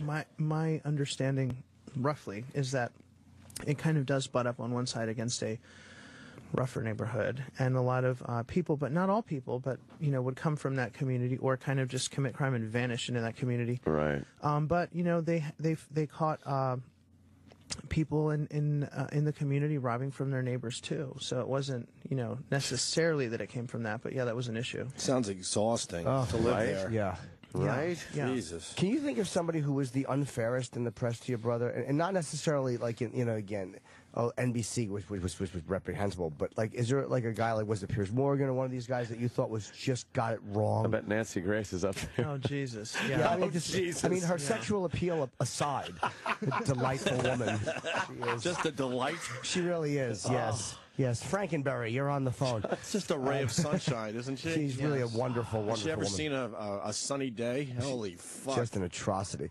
Was she the unfairest, or who would you say got it wrong the harshest? She's unfair. I don't think people take her very credibly. Right. I don't think she can do that much damage. It's kind of like watching a parody of herself when you watch that show, and she's really the only is. one who doesn't know it. But wow, very yeah. good. Yeah. Seriously, very good. Have you spoken to her? Like, did you do a show? No, they tried to get me on her show, and of course I would never do something. Frank like had that. it covered. Yeah, Frank had it covered. He would pound on her. I mean, anything on HLN is the whole entire purpose of HLN is that they can get away with more opinion, right? To spin what happens on CNN, and they use their promotion and stuff. Yeah, right? their sound and whatever, and so CNN can be officially news. Yes, CNN's news, but then HLN tries to use the CNN connection as legitimacy. So they're like, look at us. Meanwhile, it's not news. It's all this sensationalist opinion. Like Speaking of that, we should get Jenny Hutt on the phone right now. Oh God, she's on that one with Dr. Drew. She's been hanging with Dr. Drew. Yeah. Can we get Jenny Hutt on real fast? Ask a question. And we know her, and I would pound her about it. It's like, what are you talking about? You sound like an idiot up there when you're just going off with the same line that everyone else is on the news is going off on. Let's Have get her some to ask a courage and question. look into things and say things that not everybody is saying because it doesn't fit their little storyline here. Emotion requires no critical examination of fact whatsoever, and it's so easy. It's like a kid wants a gumball, and you say, "Well, I don't have a quarter," and the kid goes, "I don't care, I want the gumball." And that's what I feel now, and I don't understand what that has to do with the quarter. Excuse me, E-Rock, get him some gum. Yeah, so if you have to examine fact and actually use your brain, right. And actually come to a conclusion that your heart might not agree with, and disagree with yourself in that sense. And it's too much work, it seems. It's Far too much work to study, look into something, cross-check something you hear. I saw people retweeting things that were absolutely false, and you know that they just see it and assume, well, that's got to be true. Boom, retweet. It's like, look into it. We got Jenny Hutt on the line. Jenny, we got George's brother, Robert Zimmerman, in studio, and we figured Hi, Robert. We figured you'd owe the whole family an apology, so we'll start here. Go. Oh, I don't believe that. Anyway. What anyway? You and Dr. Drew. I don't think I owe anybody an apology. I think that I have to leave the verdict as is because that's the verdict, and that's really how it ends. You were saying things like, I think George killed an innocent boy, and without putting anything in context. Hold on, I do still feel uncomfortable about the whole thing. That said, as I don't think anyone's comfortable with the whole thing. That we have to respect the verdict. I do think that the prosecution did not present an adequate case, and therefore George Zimmerman was found not guilty. Do you think they didn't present an adequate case because they didn't have an adequate case? There's a big difference. I think we'll never really know exactly what happened because Trayvon Martin's dead. Well, Jenny, let me ask you, what do you think? And I have to, I've argued with Anthony about this, and I've taken up in a way for the prosecution side. But what do you think they could have said that they didn't? I don't think that they just didn't have the evidence. Well, I think it was beyond their not having. Listen, I think if you believe George Zimmerman's account, then I think not guilty was the right answer. But it also jives with the evidence. That's just that when people go, it's only his word against the dead guy. It's like, no, it has to jive with the evidence also. Yeah, but in truth, the evidence the way the evidence was presented, it was on the burden of the prosecution to present enough evidence to convince a jury beyond a reasonable doubt that George Zimmerman was guilty of murder too. The only job that the defense had was to prove reasonable doubt. And they went above and beyond and actually proved innocence. It was an amazing job by the defense doing what the prosecution normally does. They only needed reasonable doubt. They proved what happened. Hey, guys, the defense did a terrific job. Yeah, I will not say here or say on TV that the defense did anything but a terrific job for their client. But Jenny, my position remains that it's a horrible tragedy. I feel incredibly sad about the loss of this young life, and I do think that George Zimmerman was somewhat quick to trigger, and that's how I feel. And Jenny, Robert, I'm sorry to interrupt you. Robert has a question for you, though. Robert has a question for you. Sorry. Jenny, I think I met you when I did Dr. Drew. Indeed, you did, Robert. I did. How are you? I'm curious about when people say the burden of proof is on the state. I get that. That's in every situation. But do you think that this man, Chief Bill Lee, who has no job now because racism ruled the day, and him and his entire department were smeared as racist by Ben Crump, and do you think that Norm Wolfinger, Ben Crump wrote a letter to the Justice Department saying that he had driven in the rain to decide and conspire with the racist police chief not to charge George? Do you think he wouldn't have wanted his job and every employee who worked for him? And do you think that the entire Florida Department of Law Enforcement was corrupt and also conspiring to... This is what I think. This is what I think. I believe it was a valid prosecution. I met your friend Frank a bunch of times on the TV show. I don't believe it was a malicious prosecution. I believe that there's now the Department of Justice making some sort of inquiry as to whether there was a civil rights violation. That'll never wash. Never. Listen, to me, I don't know that it'll wash either. However, that's still going on, and there is an aftermath in this whole event. And in a way, I do have I do have compassion for your brother in that not being incarcerated, he's not going to have much of a free life either at this point because society is somewhat inflamed. But it is what it is. I mean, it's a hard right. But back to any way you look at it. I understand all of that, and that's your opinion, and that's great. But back to the actual question. The actual question is, all of these people who the only thing they needed to set an arrest in motion for anything was one shred or inkling of probable cause in any way, shape, or form, and any one of those cops could have gone to his house and arrested him, and the entire police department. Do you really think that every one of those people was conspiring to not arrest George for racist reasons the way it was presented in the media? Do you really think that's the reality, that Chief Lee would rather be fired by the city council. By the way, that was not something that I looked into. I really only looked at the actual Surprise, surprise. I didn't care. Oh, that requires, Jenny, that requires looking into something. The point here is this never should have gone to trial in the first place. This man's life never. I recognize being on your show this morning that there's no way that anyone's going to really care about my perspective. That's not true. I think I've tried. I've been kind of back and forth on this whole thing. I'm trying to hear both sides. You have Mr. Norton, but yes. Yes, Jenny. So, Jim, what do you think? What, Ant? What do you think, Jim? I was, I kind of had mixed feelings about it. Like, I didn't think he deserved murder, too. But I wasn't comfortable with him being totally exonerated either. I felt that he pushed this.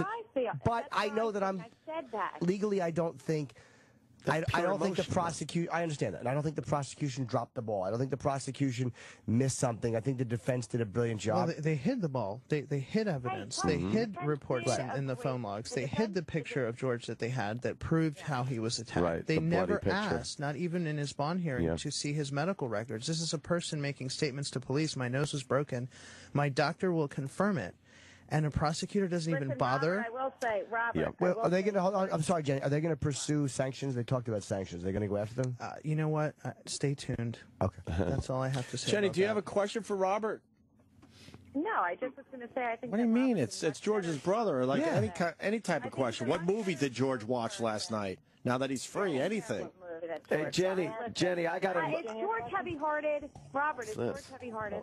Is George heavy-hearted? Does that mean he has a good heart? No, is he heavy-hearted? Sad. That's a fat joke. That's not nice. Oh, he's going to lose the weight now that the trial's over. Why would you say that? Knock it off. I was Jenny, sensitive to those battling the bulge. What carcass are you guys looking over at HLN now? What carcass are you circling? Jody Arias has to be sentenced, so there's that carcass. You got that carcass. That's nice. Oh, and the I think we're going to get into the Snyderman trial. She could have lived in my neighborhood. What's the Snyderman trial? You don't know, but you'll know in about 15 minutes after HLN. Yeah, yes, after HLN.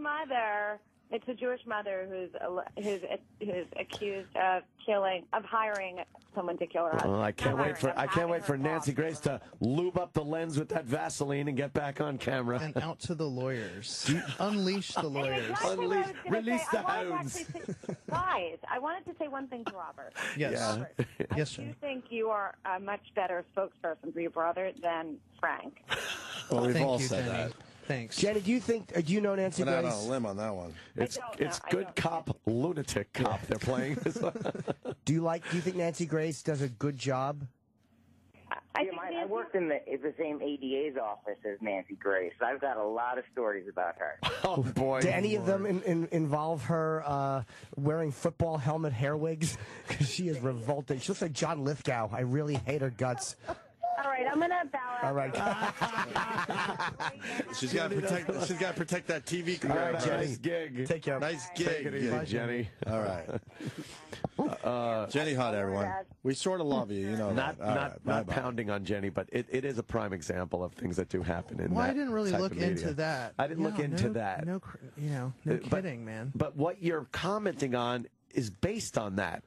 So she should look into the fact that the trial should never have taken place. He never should have been arrested. The reason he was arrested, like you said, why would these people jeopardize their jobs, everything? There's this giant conspiracy based on racism to not arrest him. All they needed was one piece of evidence. Anything, and they could have arrested him. They just didn't find it. And then they had to,